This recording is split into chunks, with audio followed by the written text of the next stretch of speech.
사과 그리기 시연하겠습니다. 뉘어 있는 거하고 앞쪽을 보는 거, 그러니까 앞쪽을 보는 거하고 이제 그냥 세워놓은 거 두 개죠. 근데 되게 탐스럽고 빨간 걸로만 표현이 돼 있어요. 여기는 이제 약간 밝은 표현만 되어 있고, 근데 여기도 살짝 보면 반사광처럼 밝게는 보이거든요. 그림 안에서 반사광을 항상 해줘야 된다. 어두워지는 바로 윗부분이 반사광이라는 거예요. 근데 이 부분을 강조를 하는 분들도 있고 안 하시는 분들도 있어요. 선택이기는 한데 다시 이어서 하겠습니다. 반사광이 중요한데 때로는 그것을 표현하지 않으면서도 할 수는 있어요. 근데 제가 개인적으로 덩어리감을 많이 생각을 하는 편이라서 뭐 나무를 그릴 때도 그렇고 그것을 많이 표현하는 편이에요. 그건 이제 개인적인 걸 수도 있으니까 그렇게 참고하시고요. 지금 보랏빛으로 했어요. 근데 빨간 사과를 했는데 보랏빛으로 한 거는 그냥 조금 다른 색깔이라는 의미를 준 거고, 여기 말고 이런 색깔 말고 이렇게 녹빛을 하셔도 괜찮아요. 그냥 붉은 계열의 다른 색. 그리고 지금 반사광과 그림자를 같이 했거든요. 그냥 어우러지게끔 이어지는 느낌으로 표현을 하려고 하고, 그림이라서. 근데 이제 우리가 그림자 따로 물체 따로 하다 보면 통일감이 조금 어색해질 수가 있어서 통일감이나 이 덩어리나 그림자가 자연스럽게 하기 위해서는 같이 묻혀져서 하셔도 된다, 이렇게 얘기를 말씀을 드리는 거예요. 그리고 지금 말하면서 여기다가 시간을 좀 준 거예요. 바로 칠하면 샥 번져버리니까 조금 얘기를 하면서 시간을 뒀고, 그 다음에 제가 뭐를 하냐면 밝은 부분을 하려고 하는데, 밝은 부분에서 전체적으로 저 색깔 꼭 안 하셔도 돼요. 저 색깔을 할 수도 있지만 그러면 단계가 나눠질 것 같아서 조금 밝은 부분이다라는 부분을 넓게 잡고 제가 색채를 전체적으로 입히고 있어요.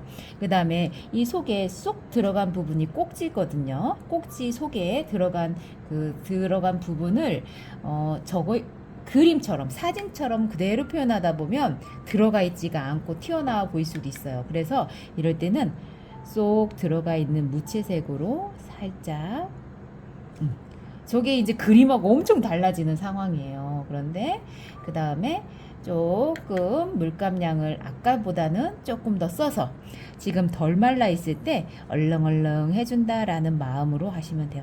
그리고 우리가 수채화를 하는데 입시 수채화를 하는 게 아니라서 번짐을 유도하면서 적당히 하시면 좋아요. 입시 수채화처럼 사과를 많이 그릴 때 보통은 터치를 남기는데 터치를 안 남기고 할 수도 있는 거예요.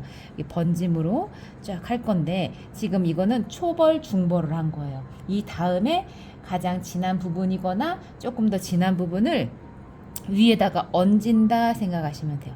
우리가 이제 수채화를 하면서 덩어리감을 나타내기가 어려운데 그 덩어리감을 표현하면서 그림을 그릴 때 좀 더 맛있고 좀 더 탱글탱글하고 그런 효과들을 낼 수가 있거든요. 그 덩어리감을 우리가 양감이라고도 표현을 하고, 덩어리를 표현할 때 전반적으로 중요한 거는 중간 톤을 많이 한다. 밝은 거를 많이 하면 비어져 보이고 무게감이 없어요. 그런데 중간의 색들을 조금 적당히 넉넉하게 하다 보면 무게감도 살고 그 고유의 색상을 만들어가면서 그 다음 단계 더 진한 거를 표현하기가 수월해지기도 하고. 자, 지금 아직 젖어 있는 상태예요. 이럴 때는 그 위에다가 추가해서 할 수가 있어요. 이럴 때 이 방향이 이렇게 돌아갈 수도 있고 이렇게 돌아갈 수도 있어요. 그 결에 맞춰서 지금 결에 맞춰서 사과 모양을 찾고 있고, 쫙 칠해버릴 수도 있겠지만 하면서 부담스러우면 어렵단 말이에요. 그래서 그림한테 어우러지는 그 방향을 설정하는 거, 그림을 그리면서 그게 어떤 게 어우러지는지, 그게 이제 내 모양에 따라서 붓 모양이나 방향이나 이런 게 이제 선택이 되어지는 거고, 그건 그림에 따라 달라지니까 어떨 때는 그런 방향, 어떨 때는 돌아가면서. 그리고 지금 아까 했던 거는 초벌처럼 처음 칠한 거라 생각하시면 되고, 그 다음에 그림자는 맞닿는 땅에 되어지는 부분을 시작되는 부분이라고 생각하시면 돼요. 그러면 그 밑에가 가장 진하다 생각하시고, 진하다는 거는 물감량도 많이 한다 이렇게 생각하시면 돼요. 그래서 시작되는 부분만 다 하면 시커매져서 구멍 같아 버릴 수가 있어요. 그림자가 아니라. 그래서 전체적으로 쫙 칠하시고, 그 다음에 진한 부분도 한 번 더 해주고. 자, 이렇게 하다 보면 물체하고 그림자하고 떨어져 있는 것이지만 붙어 있잖아요. 그림에선 그래도 괜찮아요. 그런데 여기서 좀 떨어뜨리고 싶다 하면 살짝 정도만 경계선으로 하시면 좋아요. 여기를 쫙 하면 선이 또 돼버리니까. 그리고 이렇게 조금 터치로 해서 이어주는 거는 그림에서 좀 보조적인 역할을 할 수가 있고, 지금 꼭지를 안 했어요. 딱딱한 꼭지고 그 칼이나 뭘로 이렇게 잘라진 부분이죠. 그러면 그 딱딱한 부분을 물로 칠해가지고 조금 후들후들하게 뭐 그렇게 표현하는 것보다는, 이제 제 성향이기도 하지만 아예 애초에 뚝뚝하게 표현을 하려면 물감을 되직하게 아예 칠하셔서 그걸 가지고 살짝 풀어가지고 모양을 만드셔도 돼요. 그러면 그 자체가 딱딱해 보이는 효과가 있어요. 그리고 다시 안 해도 될 정도가 되는 거고, 그리고 어떤 물체가 있으면 그림자는 같이 있어요. 그래서 그림자는 어딘난 안 보이는데 얘 뒤쪽은 사과가 쏙 들어가 있다는 그림자거든요. 이 꼭지의 그림자는 살짝 밑에다가만 넣어줘도 돼요. 그림자가 안 보일 때 꾸며서라도 넣어줘도 된다라는 얘기를 먼저 말씀을 드린 거고, 그래서 물체마다 그림자와 물체가 같이 공존하게끔 만들어 주시는 게 좋아요. 그리고 이게 지금 수채화 전용지를 사용하는 거라서 마른 다음에 하면 덧칠밖에 안 되니까 젖어 있을 때 유지하는 방법도 조금씩 익혀 가시고, 그 다음에 마무리할 때 내가 진하다 할 정도인데도 어디는 너무 진한 거 아니야 할 정도로 돼야지 그림이 선명도가 유지가 되면서 또렷해져요.